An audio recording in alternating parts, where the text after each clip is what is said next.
શ્રીમદ ભાગવતના પ્રથમ સ્કંધના પહેલા જ અધ્યાયમાં આ વાત આવે છે. એ વાત બે ભક્તોના સંવાદ દ્વારા રજૂ થઈ છે. પહેલા ભક્ત: જેમ ભાગવત પુરાણ તિલક છે તેમ શ્રી કૃષ્ણ અવતાર તિલક છે. બીજા ભક્ત: સાવ સાચું, પણ આવો નિર્દેશ છે ક્યાંય? પહેલા ભક્ત: હા, ભાગવતના પહેલા સ્કંદના પહેલા જ અધ્યાયમાં ઋષિઓએ સૂતજીને 2-4 વાતો કહી.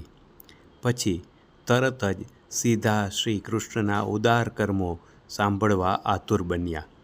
હજી તો બીજા અવતારોની કથા બાકી છે. શ્રી કૃષ્ણ તો છેટ 10મા સ્કંધમાં આવે છે, છતાં શ્રી કૃષ્ણના ઉદાર કર્મો સાંભળવા આતુર બન્યા. આ છે શ્રી કૃષ્ણનું આકર્ષણ.